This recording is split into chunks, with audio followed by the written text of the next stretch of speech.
السلام علیکم ورحمۃ اللہ وبرکاتہ۔ آج میں جلوہ فارہ کا 8واں باب پڑھ رہی ہوں، جس کا نام ہے مر مٹے اسلام پر کس آن سے کس شان سے۔ اس کے ہر قطرے سے پیدا ہو گئی دنیائے نو، اس کے ہر قطرے سے پیدا ہو گئی دنیائے نو، کون کہتا ہے شہیدوں کا لہو ناکارہ ہے۔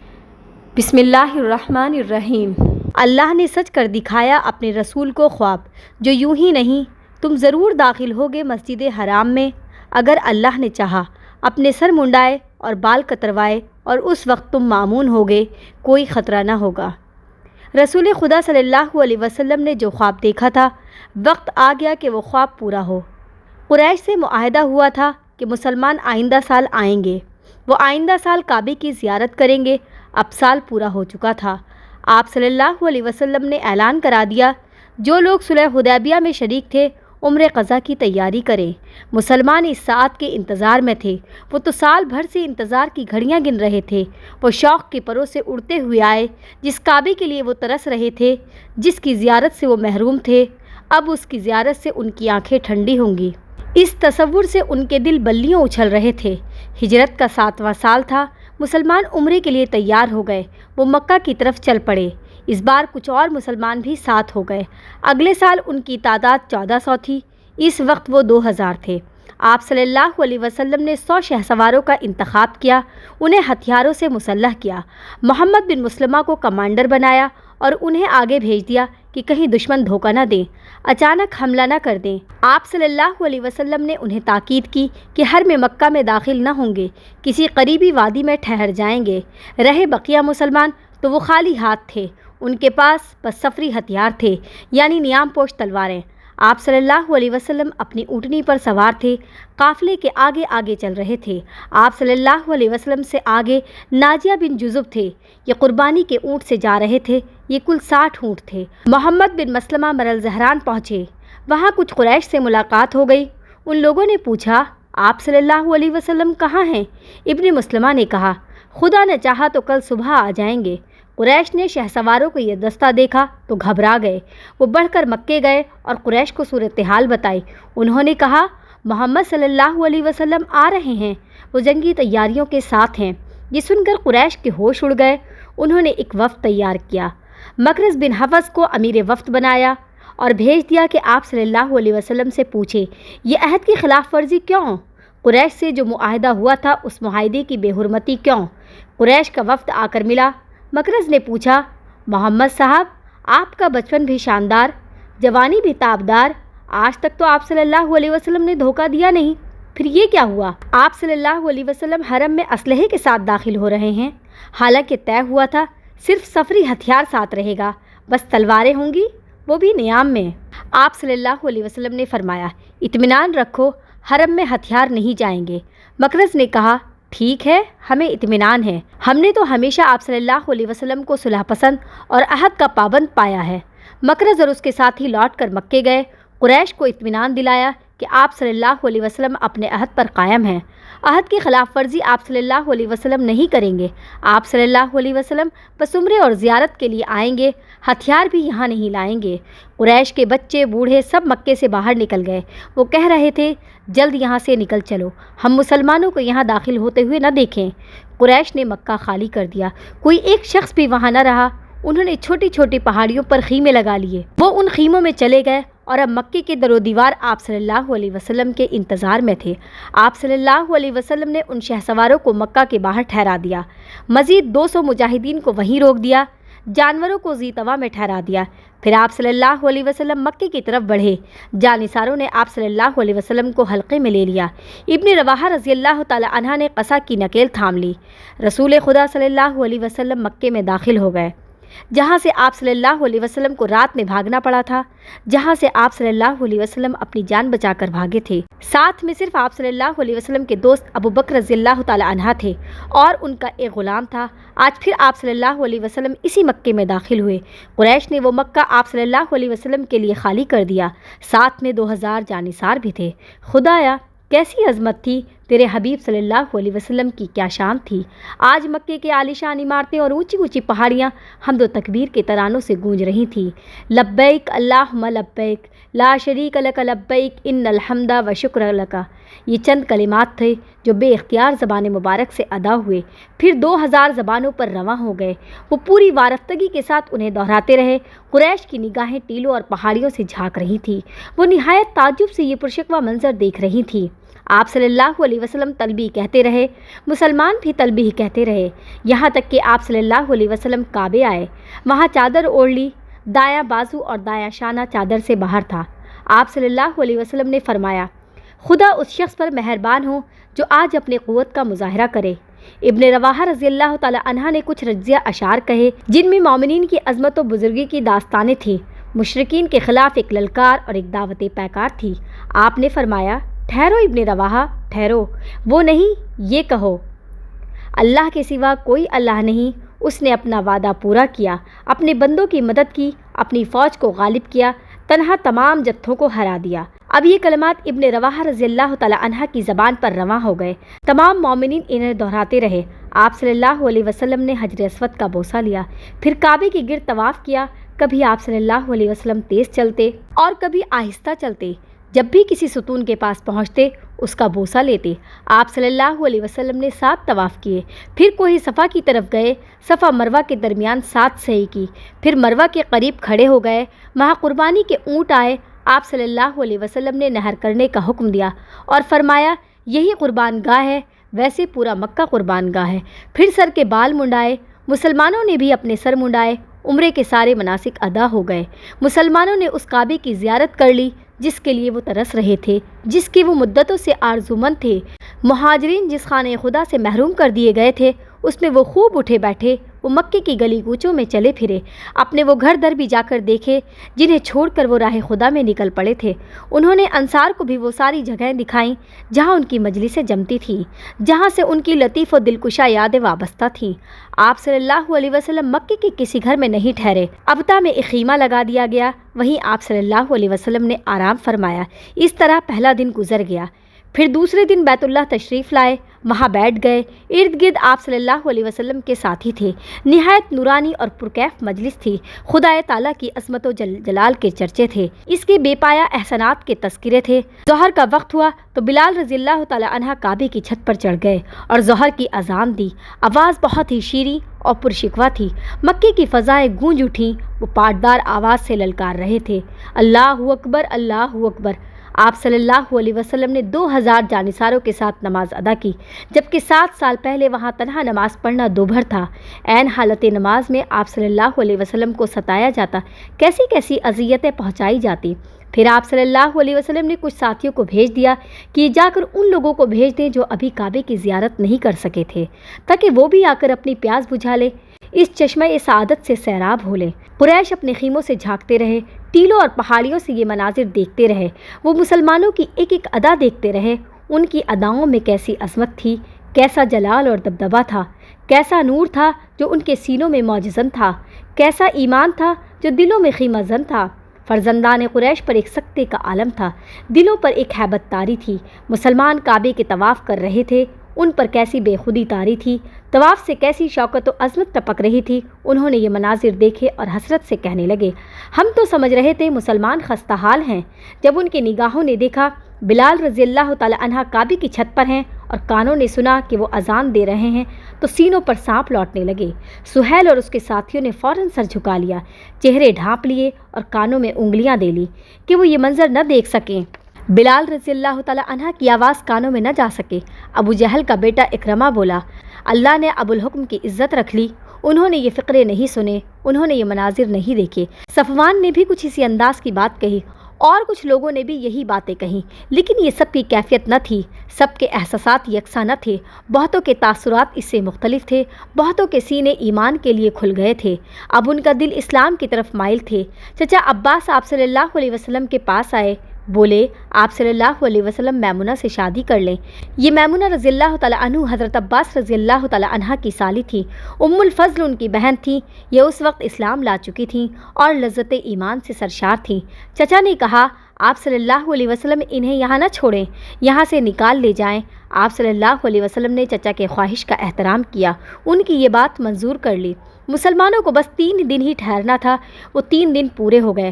قریش نے سہیل اور حویطب کو بھیجا کہ جو مدت طے ہوئی تھی پوری ہو گئی، اب آپ صلی اللہ علیہ وسلم مکہ خالی کر دیں۔ آپ صلی اللہ علیہ وسلم نے فرمایا کیا حرج ہے میں یہیں شادی کر لوں، پھر ولیمے کا انتظام کروں اور تم سب بھی اس میں شریک رہو۔ سہیل اور حویطب خوب سمجھ رہے تھے قریش اگر مسلمانوں کے ساتھ بیٹھ گئے، ان کے کھانے میں شریک ہو گئے تو وہ کھانا کیا رنگ دکھائے گا، کیونکہ وہ دیکھ رہے تھے قریش مسلمانوں کے ایمان سے کتنے متاثر ہیں، رسول صلی اللہ علیہ وسلم کی محبوبیت سے وہ کس درجہ دم بخود ہیں۔ حویطب سے نہ رہا گیا، وہ بے اختیار چیخ پڑا ہمیں ضرورت نہیں، آپ کا ولیمہ آپ کو مبارک ہو۔ خدا را آپ صلی اللہ علیہ وسلم جائیے، ہماری سرزمین خالی کیجیے۔ آپ صلی اللہ علیہ وسلم کے 3 دن پورے ہو گئے۔ سعد بن عبادہ رضی اللہ تعالیٰ عنہ بھی وہیں تھے، انہیں جوش آ گیا، اسے وہیں سے پھٹکارا جھوٹا ہے تو، نہ یہ تیری زمین ہے نہ تیرے باپ کی، رسول خدا صلی اللہ علیہ وسلم کا جب جی چاہے گا جائیں گے۔ آپ صلی اللہ علیہ وسلم مسکرائے، فرمایا سعد یہ لوگ ملنے آئے ہیں، غصہ نہ ہو، کوئی ایسی بات نہ کہو جس سے انہیں تکلیف ہو۔ آپ صلی اللہ علیہ وسلم نے ابو رافع رضی اللہ تعالیٰ عنہ کو حکم دیا کہ اعلان کر دیں کوئی مسلمان آج مکے میں شام نہ کرے۔ مسلمان مکے سے چلنے لگے تو حضرت علی رضی اللہ تعالیٰ عنہ حاضر ہوئے، عرض کیا اللہ کے رسول صلی اللہ علیہ وسلم، چچا حمزہ کی بیٹی امارہ یہی ہیں، وہ اپنی ماں کے ساتھ رہتی ہیں، اسے ہم ان مشرکین کے درمیان کیوں چھوڑیں؟ اس طرح امارہ اور اس کی ماں سلمہ بنت امیس بھی ساتھ ہو گئیں۔ آپ صلی اللہ علیہ وسلم نے ابو رافع کو مکے ہی میں چھوڑ دیا کہ وہ میمونہ رضی اللہ تعالیٰ عنہ کے ساتھ شام کو آئیں۔ وہ شام کو وہاں سے روانہ ہوئے اور صرف میں آ کر ساتھ ہو گئے۔ اب مسلمان مدینہ واپس ہو رہے تھے، چہرے چمک رہے تھے، دل باغ باغ ہو رہے تھے، مدتوں سے جس چیز کے وہ آرزومند تھے اس سے اب شاد کام ہو چکے تھے۔ انہیں یہ بھی یقین تھا کہ یہ عمرہ فتح مبین کا پیش خیمہ ہے اور اب وہ اس کے انتظار میں تھے۔ مسلمان مکے میں جو اثرات چھوڑ کر گئے تھے وہ بہت جلد ظاہر ہونے لگے۔ ان اثرات کے ظاہر ہونے کی انہیں توقع تو تھی اور یک گونا انتظار بھی تھا، مگر یہ گمان نہ تھا کہ اتنی تیزی سے وہ ظاہر ہوں گے۔ قریش میں بہتوں کے دل اسلام کی طرف مائل ہو گئے۔ اس کی عظمت کے جو مناظر انہوں نے دیکھے تھے، صداقت کی جو بو انہیں محسوس ہوئی تھی، اس سے وہ متاثر ہوئے بغیر نہ رہ سکے۔ وہ یکی بعد دیگرے آئے، نعمت اسلام سے بہرہ مند ہوئے اور اسلامی دوستوں میں شامل ہو گئے۔ ان میں پیش پیش وہ لوگ تھے جو اپنی شجاعت میں مشہور تھے، جرأت و جانبازی کے پیکر تھے، قریشی لشکر کے ہیرو تھے۔ ان میں خالد بن ولید تھے، غزوہ احد کے ہیرو، قریشی شہسواروں کے شہسوار۔ عمر بن العاص تھے، عرب کے دماغ، قریش کی ناک۔ عثمان بن طلحہ تھے، کعبے کی متولی، حرم کے پاسباں۔ یہ سب راستے میں آ کر مل گئے۔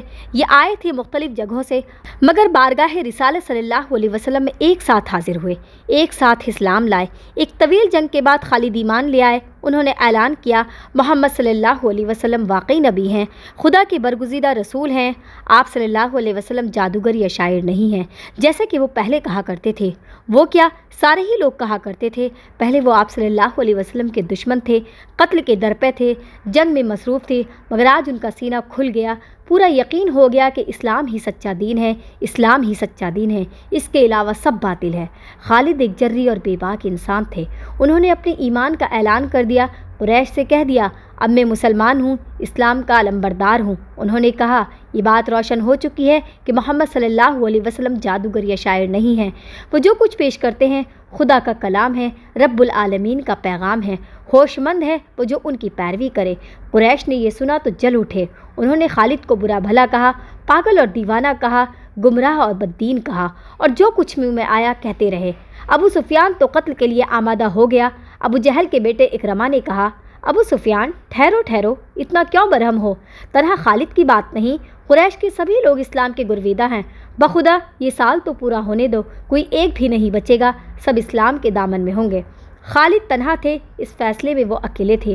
ان کی خواہش تھی کوئی اور ساتھی مل جائے، انہوں نے صفوان سے کہا، ابو وہب، دیکھ رہے ہو محمد صلی اللہ علیہ وسلم کو عرب و عجم پر چھائے جا رہے ہیں، کیوں نہ ہم لوگ بھی ساتھ ہو جائیں، ان کے قافلے میں شریک ہو جائیں، ان کی عزت ہماری عزت ہے۔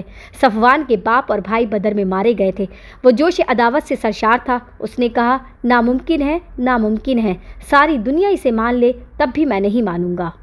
خالد نے اکرمہ سے کہا، مگر مایوسی ہوئی۔ اس نے بھی وہی جواب دیا۔ خالد مدینہ کے لیے روانہ ہو گئے، مگر کسی سے بتایا نہیں۔ ابھی وہ مکے سے نکلے ہی تھے کہ ایک دوست مل گئے، یہ تھے عثمان بن طلحہ، کعبہ کے کلید بردار۔ خالد تردد میں پڑ گئے، آیا عثمان کو وہ بتا دیں، اس راز میں شریک کر لیں، آیا وہ ساتھ دیں گے، ان کے خواہش کا احترام کریں گے، جبکہ انہیں بہت زخم پہنچے ہیں، باپ، چچا اور چاروں بھائی عہد میں کام آ چکے ہیں۔ مگر جلد ہی تردد دور ہو گیا۔ عثمان سے انہوں نے کہہ دیا۔ خالد نے دیکھا عثمان آمادہ ہیں، اسلام کی طرف مائل ہیں، ان کا ساتھ دینے کے لیے تیار ہیں۔ عثمان نے کہا، مکے میں کچھ کام ہیں، وہ کام کر لیں، پھر چلیں گے، چند دن انتظار کرنا ہوگا، پھر یہ سفر ہو سکے گا۔ دونوں میں طے ہو گیا، فلاں دن وہ مکے کے باہر آ کر ملیں گے۔ وہ دونوں مکے کے باہر آ کر ملے اور مدینے کی طرف روانہ ہو گئے۔ خندق کی جنگ ہوئی تو مشرکین ہار گئے، مسلمان جیت گئے، اسلام غالب رہا، باطل مغلوب ہوا۔ عمر بن العاص ایک غیور سالار تھے، انہوں نے کہا، بھائیو، میں دیکھ رہا ہوں محمد صلی اللہ علیہ وسلم کا دین پھیلتا جا رہا ہے، ان کا دائرہ بڑھتا جا رہا ہے، میں ایک بات سوچ رہا ہوں، بتاؤ وہ کیسی بات ہے؟ قریش، ابن عاص، کیا بات سوچی ہے تم نے؟ ابن عاص، میں سوچ رہا ہوں ہم لوگ حبشہ چلیں، وہاں نجاشی کے ہاں چل کر رہیں، اگر محمد غالب آ گئے تو ہم وہیں رہ جائیں گے، نجاشی کی حکومت پھر بھی غنیمت ہے، محمد صلی اللہ علیہ وسلم کی غلامی سے تو بچ جائیں گے، اور اگر ہماری قوم غالب رہی تو پھر آ جائیں گے، اس وقت ہمارا سر اونچا ہوگا، عزت کی زندگی ہوگی، کوئی خطرہ نہ ہوگا، ہر طرح کا امن ہوگا۔ عمر کے ساتھی، اچھا سوچا تم نے، ہم اس کی تائید کرتے ہیں۔ یہ لوگ حبشہ کے لیے تیار ہو گئے۔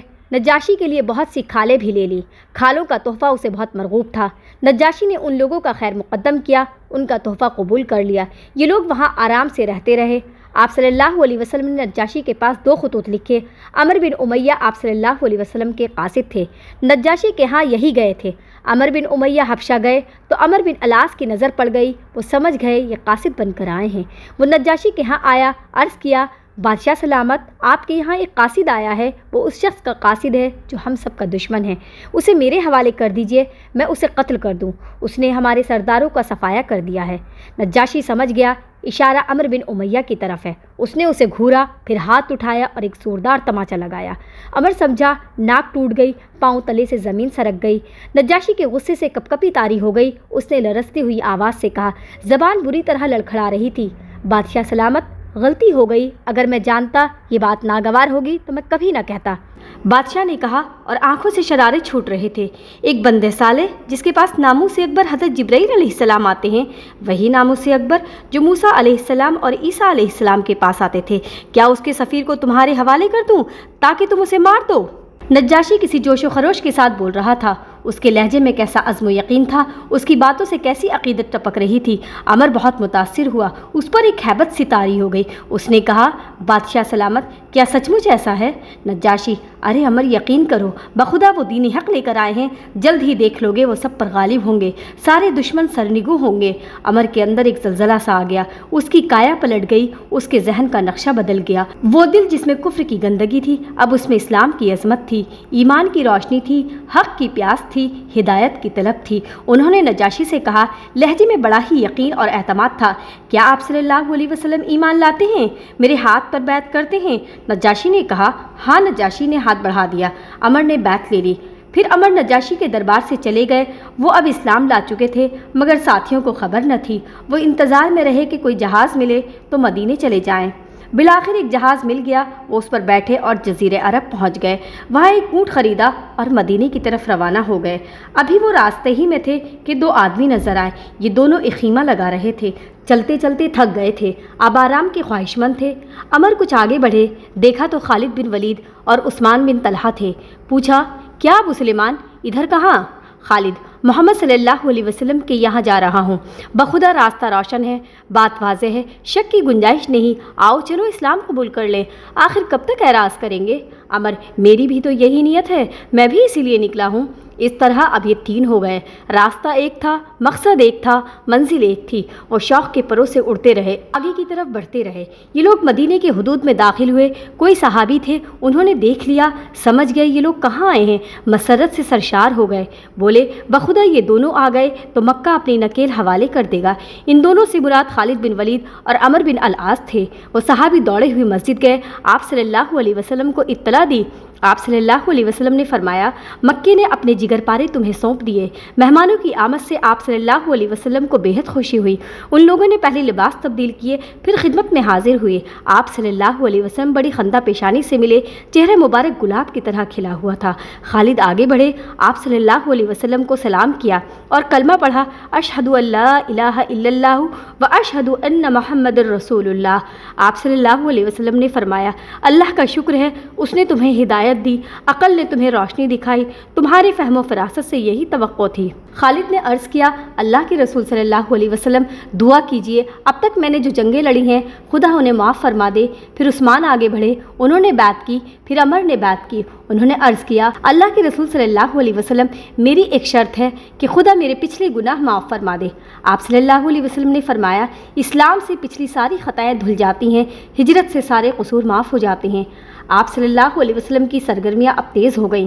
دین کا دائرہ کیسے وسیع ہو، وحی کا نور کیسے عام ہو، اسلام کیسے سربلند ہو، اسلامی صفیں کیسے منظم ہوں۔ ہر وقت آپ صلی اللہ علیہ وسلم اسی فکر میں گم رہتے، اسی ادھیڑبن میں مصروف رہتے۔ آپ صلی اللہ علیہ وسلم کو یقین تھا اب مکہ فتح ہونے میں کچھ زیادہ دیر نہیں۔ آپ صلی اللہ علیہ وسلم نے عمرہ و سلاطین کے یہاں کچھ اور قاصد بھیجے، انہیں اسلام لانے کی دعوت دی۔ قاصدوں میں عمر بن العاص بھی تھے۔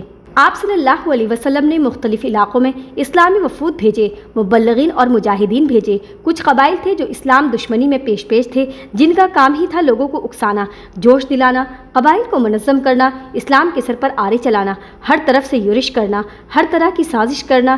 یہ اسلامی دستے ان قبائل پر چھاپے مارتے، ان کی قوتوں کو پارا پارا کرتے، اور جو قبائل ابھی تاریکی میں تھے، نور ہدایت سے بے بہرا تھے، صحرائی علاقوں میں مقیم تھے اور دین اسلام سے ناآشنا تھے، انہیں دین سے روشناس کراتے، اس کی برکتوں سے متعارف کراتے، انہیں قرآن کریم کی تعلیم دیتے، شریعت کے احکام بتاتے اور اسلام لانے کی دعوت دیتے۔ اس طرح کچھ دن گزر گئے، پھر ان کی کوششوں کے نتائج سامنے آئے۔ کچھ نتائج ایسے تھے جو نہایت خوشکن تھے، مسلمانوں کے لیے فائدہ مند تھے۔ مثلاً قبیلہ بنی لیث فتح ہو گیا، بہت سے جانور اور چوپائے ہاتھ آئے، بہت سی عورتیں قید ہوئیں، پھر وہ لوگ آئے اور مشرف با اسلام ہو گئے۔ آپ صلی اللہ علیہ وسلم نے ان کی عورتیں رہا کر دیں۔ کچھ واقعات ایسے تھے جو انتہائی جاگوسل تھے، نہایت دلدوز جگر سوز تھے۔ شام میں ایک مقام تھا ذات الطلحہ، وہاں کچھ صحابہ رضی اللہ تعالیٰ عنہ گئے تھے تبلیغ کرنے، وہ سارے صحابہ شہید کر دیے گئے، بس ایک صحابی بچ سکے۔ رومی سلطنت کا ایک شہر تھا بصرہ، اس کے گورنر کے ہاں آپ صلی اللہ علیہ وسلم نے قاصد بھیجا۔ یہ قاصد تھے حضرت حرس بن عمیر رضی اللہ تعالیٰ عنہ۔ شرجیل بن عمر غسانی نے سنا یہ آپ صلی اللہ علیہ وسلم کے قاصد ہیں تو اس نے شہید کر دیا۔ آپ صلی اللہ علیہ وسلم کے یہ ساتھی بے قصور تھے، بالکل بے گناہ تھے۔ ان بے گناہوں کے ساتھ ہی کیسی زیادتی تھی، کھلی کھلی درندگی تھی۔ یہ درندگی انسانیت کی توہین تھی، شرافت و مروت کی توہین تھی، غیرت و حمیت کی موت تھی، کسی بھی غیور اور خوددار کے لیے ناقابل برداشت تھی۔ آپ صلی اللہ علیہ وسلم کو سخت تکلیف ہوئی۔ آپ صلی اللہ علیہ وسلم نے انتقام لینے کا فیصلہ کیا۔ آپ صلی اللہ علیہ وسلم نے 3000 مجاہدین کا دستہ تیار کیا، زید بن حارثہ رضی اللہ تعالیٰ عنہ کو امیر بنایا اور فرمایا اگر زید شہید ہو جائیں تو جعفر امیر ہوں گے، جعفر شہید ہو جائیں تو عبداللہ بن رواحہ رضی اللہ تعالیٰ عنہ امیر ہوں گے، اور عبداللہ بھی شہید ہو جائیں تو مسلمان جسے چاہیں امیر بنا لیں۔ پاس ہی ایک یہودی کھڑا تھا، وہ آپ صلی اللہ علیہ وسلم کی باتیں سن رہا تھا۔ وہ بولا محمد صاحب اگر آپ نبی ہوں گے تو یہ واپس نہیں آئیں گے، سب شہید ہو جائیں گے۔ بنی اسرائیل کے یہاں یہی تھا، ان کے نبی جب کہتے اگر فلاں شخص شہید ہو جائے تو وہ یقیناً شہید ہو جاتا، جتنے لوگ ہوتے سب شہید ہو جاتے، خواہ وہ 100 ہی کیوں نہ ہوں۔ مجاہدین روانہ ہو گئے۔ آپ صلی اللہ علیہ وسلم سنیۃ الوداع تک رخصت کرنے آئے۔ آپ صلی اللہ علیہ وسلم نے علم زید رضی اللہ تعالیٰ عنہ کو دیا۔ علم میں سفید پرچم بندھا ہوا تھا۔ آپ صلی اللہ علیہ وسلم نے لشکر کو وصیت فرمائی اللہ سے ڈرتے رہنا، نافرمانیوں سے پرہیز کرنا، ساتھیوں کے ساتھ حسن سلوک کرنا۔ جاؤ خدا کا نام لے کر راہ خدا میں جہاد کرو، خدا کے دشمنوں سے جنگ کرو، البتہ دھوکہ نہ دینا، خیانت نہ کرنا، کسی عورت کو نہ چھونا، کسی بوڑھے کو نہ مارنا، کوئی کھجور کا درخت نہ کاٹنا، کوئی بھی درخت نہ اکھاڑنا، کوئی گھر مت ڈھانا۔ جب دشمنوں سے ملو تو انہیں 3 باتوں کی دعوت دو۔ پہلے اسلام کی دعوت دو، اگر وہ مان لیں تو انہیں مسلمان سمجھو اور ہجرت کی ترغیب دو۔ اگر وہ تیار ہو جائیں تو وہ مہاجر ہوں گے۔ جو حقوق مہاجرین کو حاصل ہیں وہ انہیں بھی حاصل ہوں گے۔ جو ذمہ داریاں تم پر ہیں وہی ان پر بھی ہوں گی۔ اور اگر وہ اسلام تو قبول کر لیں مگر ہجرت نہ کریں تو ان کی حیثیت اہل بادیہ کی سی ہوگی۔ اللہ کے احکام ان پر نافذ ہوں گے۔ جب تک لشکر اسلام کے ساتھ جہاد نہ کریں مال فی اور مال غنیمت سے محروم رہیں گے۔ اگر وہ اسلام کے لیے آمادہ نہ ہوئے تو جزیے کا مطالبہ کرو، اگر تیار ہو جائیں تو منظور کر لو، ورنہ اللہ کا نام لے کر جنگ کرو۔ لشکر روانہ ہو گیا۔ اہل مدینہ نے بڑی دل سوزیوں سے رخصت کیا۔ انہوں نے چلتے چلتے دعائیں دی، اللہ تمہیں امان میں رکھے، کامیاب و کامراں واپس لائے۔ جمادی الاولیٰ کا مہینہ تھا، ہجرت کا 8واں سال تھا۔ لشکر اسلام مدینہ سے روانہ ہو گیا۔ ابن رواحہ رضی اللہ تعالیٰ عنہ برابر رضی اشعار پڑھتے، کبھی وہ مسلمانوں کو جوش دلاتے، ان کی آتش حمیت کو بھڑکاتے، ان میں شجاعت و بصالت کی روح پھونکتے، اور کبھی خود جام شہادت کے لیے بےتاب نظر آتے۔ لشکر اسی جوش و خروش سے آگے بڑھتا رہا۔ وہ سرزمین شام میں داخل ہوا اور معاہ میں ٹھہر گیا۔ وہی معلوم ہوا شام کے گورنر کو پہلے ہی سے خبر ہو گئی تھی، وہ بھی پرپرزوں سے درست ہو گیا ہے، اس نے ایک بھاری لشکر تیار کر لیا ہے۔ ہرقل کو بھی اطلاع ہو گئی تھی، اس نے اپنے بھائی کو مدد کے لیے بھیج دیا ہے، وہ اپنے ساتھی رومی سرماؤں کا ایک لشکر جرار لے کر آیا ہے۔ مسلمان حیران ہوئے کہ اب کیا کریں، آیا وہ ہرقل کے لشکر کا مقابلہ کریں، وہ 1,00,000 2,00,000 سرماؤں سے پنجہ لڑائیں، یا آپ صلی اللہ علیہ وسلم کو صورتحال سے مطلع کریں اور مشورہ چاہیں، پھر آپ صلی اللہ علیہ وسلم فوجی کمک بھیجیں یا کوئی مناسب تدبیر فرمائیں۔ مجاہدین 2 دن معان میں ہی ٹھہرے رہے، وہ پس و پیش میں پڑے رہے، کیا کریں۔ عبداللہ بن رواحہ رضی اللہ تعالیٰ عنہ نے جوش دلایا، بھائیو خدا شاہد ہے، ہم نے کبھی کثرت تعداد سے جنگ نہیں کی، نہ گھوڑوں اور ہتھیاروں پر تکیہ کیا ہے، ہمارا اسلحہ تو ہمیشہ یہ دین رہا ہے جس سے ہمارے رب نے ہمیں سرفراز کیا ہے۔ چلو اللہ کا نام لے کر آگے بڑھو، کوئی ایک آرزو تو پوری ہوگی، فتح کے پرچم لہرائیں گے یا شہادت کے سرخ جام پئیں گے۔ یہ ایک پرجوش اور ایمان افروز تقریر تھی۔ مجاہدین ولولوں سے سرشار ہو گئے، ان کے اندر حمیت و شجاعت کی بھٹیاں دہکنے لگی۔ انہوں نے طے کیا چل کر دشمن کا مقابلہ کریں گے، اگرچہ ہم بہت تھوڑے ہیں اور دشمن بے پناہ ہیں۔ مجاہدین کا لشکر آگے بڑھا، وہ بلقا کی حدود میں داخل ہو گیا۔ مشارف میں دشمن کی چھاؤنی تھی، دشمن بھی قریب آ گئے۔ مجاہدین نے موتا میں پڑاؤ ڈال دیے کہ جنگی حیثیت سے وہ مشارف سے بہتر تھا۔ اب موتا میں دونوں آمنے سامنے تھے، ایک طرف مجاہدین تھے، دوسری طرف مشرکین تھے۔ ایک طرف ہتھیاروں کا جنگل اور گھوڑوں کا سمندر تھا، دوسری طرف خدا پر توکل اور اس کی نصرت کا بھروسہ تھا۔ ایک طرف 1,00,000 2,00,000 سرماؤں کا سیلاب تھا، دوسری طرف صرف 3,000 خدا پرستوں کا دستہ تھا۔ مجاہدین کا جھنڈا زید رضی اللہ تعالیٰ عنہ کے ہاتھ میں تھا۔ وہ دشمن فوج میں گھس گئے، وہ پوری جابازی سے لڑتے رہے۔ دشمن بہت تھے اور ہتھیار بے پناہ تھے، مگر وہ ہراساں نہ ہوئے، وہ لڑتے رہے یہاں تک کہ زخموں سے چور ہو گئے، نیزوں نے جسم چھلنی کر دیا۔ اب جھنڈا جعفر رضی اللہ تعالیٰ عنہ نے لے لیا۔ وہ پورے جوش سے آگے بڑھے اور دشمن فوج میں گھس گئے۔ وہ دشمنوں کو صاف کرتے چلے جا رہے تھے، دشمنوں نے گھوڑے کو گھیر لیا، آگے بڑھنا ممکن نہ رہا۔ وہ گھوڑے سے اتر پڑے اور دشمن پر حملہ کرتے رہے۔ جھنڈا دائیں ہاتھ میں تھا، دشمنوں نے دایاں ہاتھ کاٹ دیا۔ اب جھنڈا بائیں ہاتھ میں آ گیا، دشمنوں نے بایاں ہاتھ بھی کاٹ دیا۔ جھنڈا انہوں نے سینے سے روک لیا، پھر ایک رومی نے حملہ کیا اور وہ شہید ہو گئے۔ اب جھنڈا ابن رواحہ رضی اللہ تعالیٰ عنہ نے لے لیا۔ وہ بڑھ بڑھ کر حملے کرتے رہے، دشمن کا مقابلہ کرتے رہے، یہاں تک کہ نڈھال ہو گئے۔ بالآخر وہ پیچھے ہٹ گئے۔ ان کا ایک چچیرا بھائی تھا، وہ گوشت کا پارچہ لے کر آیا کہ آپ نڈھال ہو چکے ہیں، اسے کھائیے اور تازہ دم ہو جائیے۔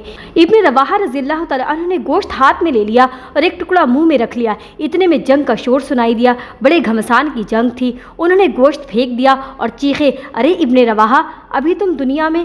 انہوں نے تلوار ہاتھ میں لی اور جنگ میں کود پڑے۔ پھر وہ لڑتے رہے یہاں تک کہ شہید ہو گئے۔ اب مسلمانوں کا جھنڈا گر گیا، وہ تینوں کمانڈر کام آ گئے۔ وہ پوری جانبازی سے لڑتے رہے، آخر دم تک مقابلہ کرتے رہے، یہاں تک کہ شہید ہو گئے۔ ثابت بن ارقم رضی اللہ تعالیٰ عنہ آگے بڑھے، یہ کہتے ہوئے جھنڈا ہاتھ میں لے لیا، مسلمانوں اپنا کوئی امیر چن لو۔ لشکر نے کہا، آپ۔ بولے یہ میرے بس کا نہیں۔ اب نگاہیں خالد بن ولید رضی اللہ عنہ پر پڑی۔ موقع نازک تھا، وہ فوراً تیار ہو گئے۔ خالد نے جھنڈا ہاتھ میں لیا اور مصروف جنگ ہو گئے۔ جنگ زوروں پر تھی، مقابلہ سخت تھا۔ خالد رضی اللہ تعالیٰ عنہ نے دشمن پر اتنے حملے کیے کہ خدا کی پناہ کئی تلواریں ٹوٹ ٹوٹ کر رہ گئیں۔ پھر شام ہو گئی اور جنگ رک گئی۔ خالد نے سوچا موقع نازک ہے، دشمن بے پناہ ہیں اور مجاہدین بہت تھوڑے ہیں۔ اگر حسن تدبیر سے کام نہ لیا گیا تو مومنین کا صفایا ہو جائے گا، کوئی ایک بھی بچ کر نہ جا سکے گا۔ لشکر کی پھر سے تنظیم کی، صفوں کی ترتیب بدل دی، میمنہ کو میسرہ اور میسرہ کو میمنہ کر دیا، آگے کی صفیں پیچھے اور پیچھے کی آگے کر دی، کچھ صفیں لشکر کے پیچھے کر دی اور انہیں ہدایت کی جب دشمن سامنے آئے تو وہ اتنے نعرے لگائیں کہ پوری فضا گونج اٹھے، پوری وادی دہل جائے، دشمن کو یہ محسوس ہو کہ جتنے مجاہدین مقابلے میں ہیں ان سے کہیں زیادہ لشکر کے پیچھے ہیں۔ صبح ہوئی تو رومیوں نے دیکھا چہرے بدلے ہوئے ہیں، ان کے کان کھڑے ہو گئے، پھر نعروں کا شور ہوا تو انہیں یقین ہو گیا مدینے سے کمک آ گئی ہے، اسی لیے چہرے نئے نئے ہیں۔ کل جو صفیں تھی آج وہ صفیں نہیں ہیں۔ رومی لشکر پر ایک ہیبت طاری ہو گئی، ان کے ہاتھ پاؤں پھولنے لگے۔ انہوں نے کہا کل مسلمان تھوڑے تھے، اس پر وہ شجاعت کے پتلے تھے، جوش سے سرشار تھے، کتنے سپاہی ہمارے کھیت رہے، آج تو مدد بھی آ گئی، آج وہ کیا کچھ نہ کریں گے۔ رومی کمانڈر پسو پیش میں پڑ گئے، وہ سر جوڑ کر سوچنے لگے۔ خالد موقع کے انتظار میں تھے، لشکر لے کر کھسک لیے اور مدینہ کی طرف روانہ ہو گئے۔ مسلمان یہ خبریں جاننے کے لیے بے چین تھے، وہ منتظر تھے کہ مجاہدین آئیں، فتح و نصرت کا مژدہ سنائیں اور بتائیں کہ دشمن کس طرح مارے گئے۔ ایک روز آپ صلی اللہ علیہ وسلم منبر پر تھے اور مسلمان ارد گرد بیٹھے تھے، وہ ہمتن گوش تھے کہ آپ صلی اللہ علیہ وسلم کیا فرماتے ہیں کہ زبان مبارک سے نکلا، زید بن حارثہ نے جھنڈا ہاتھ میں لیا، پھر وہ لڑتے رہے یہاں تک کہ شہید ہو گئے۔ مسلمانوں نے سنا تو ان کے چہرے بجھ گئے، وہ سمجھ گئے سارے حجابات اٹھ گئے ہیں اور آپ صلی اللہ علیہ وسلم جنگ کا نقشہ دیکھ رہے ہیں۔ ان کے چہرے اترے ہوئے تھے، وہ بے چینی سے آپ صلی اللہ علیہ وسلم کو دیکھ رہے تھے کہ پھر آپ صلی اللہ علیہ وسلم کیا فرماتے ہیں۔ آپ صلی اللہ علیہ وسلم نے فرمایا پھر جھنڈا جعفر نے لیا، وہ بھی لڑتے رہے یہاں تک کہ شہید ہو گئے۔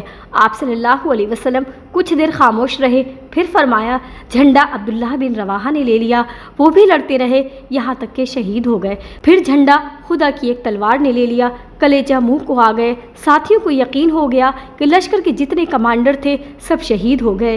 یہ بھی اندازہ ہوا کہ مارکا کتنا سخت تھا، دشمن کی قوت کتنی بے پناہ تھی۔ انصار نے عرض کیا اللہ کے رسول صلی اللہ علیہ وسلم، ابن رواحہ کی شہادت کی خبر آپ صلی اللہ علیہ وسلم نے کچھ ٹھہر کے دی، اس سے پہلے آپ صلی اللہ علیہ وسلم کچھ دیر خاموش رہے۔ آپ صلی اللہ علیہ وسلم نے فرمایا میں نے زید کو دیکھا، وہ جنت میں دوڑتے ہوئے داخل ہوئے، جعفر کو دیکھا، وہ دو پروں سے اڑ رہے تھے، جنت میں جہاں چاہتے تھے اڑ کر پہنچ جاتے تھے، عبداللہ کو دیکھا، وہ جنت میں کچھ دیر سے داخل ہوئے۔ انصار کچھ آزردہ ہو گئے، اللہ کے رسول صلی اللہ علیہ وسلم وہ دیر سے کیوں داخل ہوئے؟ فرمایا جب زخم لگے تو وہ پیچھے ہٹ گئے، پھر احساس ہوا ان کے دل نے ملامت کی اور دوبارہ لڑنے لگے، لڑتے لڑتے شہید ہو گئے اور جنت میں پہنچ گئے۔ اس سے انصار کو اطمینان ہوا، ان کا ملال دور ہو گیا، چہرے مبارک غم سے بجھا جا رہا تھا۔ آپ صلی اللہ علیہ وسلم مجلس سے اٹھے، حضرت جعفر رضی اللہ عنہ کے گھر آئے، ان کی بیوی اسما بنت امیس سے ملے، فرمایا اسما جعفر کے جگر پارے کہاں ہیں؟ اسما ان سب کو لے آئیں۔ آپ صلی اللہ علیہ وسلم نے انہیں سینے سے چمٹا لیا اور پیار کیا، پھر آنسو ابل پڑے اور گریہ طاری ہو گیا۔ اسما گھبرا گئیں، بولی اللہ کے رسول صلی اللہ علیہ وسلم، میرے ماں باپ آپ صلی اللہ علیہ وسلم پر قربان، خیر تو ہے؟ آپ صلی اللہ علیہ وسلم رو کیوں رہے ہیں؟ کیا جعفر شہید ہو گئے؟ آپ صلی اللہ علیہ وسلم نے فرمایا ہاں آج وہ کام آ گئے۔ آواز بھررائی ہوئی تھی، آنکھوں سے آنسو روا تھے۔ اسما کی چیخ نکل گئی، وہ بے تحاشا رونے لگی اور سینہ کوٹنے لگیں۔ آپ صلی اللہ علیہ وسلم نے فرمایا اسما دیکھو سینہ کو بھی نہ کرو اور کوئی نامناسب فقرہ نہ نکالنا۔ آپ صلی اللہ علیہ وسلم نے سرد آہ کھینچی اور یہ کہتے ہوئے باہر چلے گئے آہ میرے چچا۔ پھر فاطمہ رضی اللہ عنہا کے پاس آئے، فرمایا کسی کو رونا ہو تو جعفر کو روئے۔ آپ صلی اللہ علیہ وسلم نے گھر والوں سے فرمایا آل جعفر کے لیے کھانا پکاؤ کہ آج انہیں کچھ ہوش نہیں ہے۔ پھر آپ صلی اللہ علیہ وسلم زید رضی اللہ عنہ کے یہاں گئے، ابن رواحہ رضی اللہ تعالیٰ عنہ کے یہاں گئے، ان کے بیٹوں کو تسلی دی، انہیں گلے لگایا اور پیار کیا۔ آج آنسو کسی طرح تھم نہیں رہے تھے۔ اہل مدینہ نے سنا، مجاہدین نے پیٹھ دکھا دی، وہ میدان سے بھاگ کھڑے ہوئے۔ اب وہ خالد رضی اللہ عنہ کے ساتھ مدینے آ رہے ہیں۔ انہیں سخت حیرت ہوئی، انہوں نے یہ خبر تسلیم نہیں کی۔ جب خالد رضی اللہ عنہ آ گئے تو وہ لوگ بپھر گئے، غصے سے بے تاب ہو گئے، حمیت سے سرشار ہو گئے۔ وہ چیخیں، بزدلو، شرم نہیں آئی؟ میدان سے گریز، جہاد سے فرار۔ آپ صلی اللہ علیہ وسلم نے فرمایا، نہیں، یہ بزدل نہیں، شیر دل ہیں، یہ بھاگے نہیں ہیں، دم لینے آئے ہیں، خدا نے چاہا تو یہ پھر حملہ کریں گے۔ یہ جلوہ فارہ کا 8واں باب کمپلیٹ ہو چکا ہے، اور آپ سب سے ایک ریکویسٹ ہے کہ ویڈیو کو آگے ضرور شیئر کریں تاکہ دوسرے لوگ بھی اس کو سنیں، جو کچھ اسے سیکھ سکتے ہیں سیکھیں، اپنے ایمان میں تازگی لائیں۔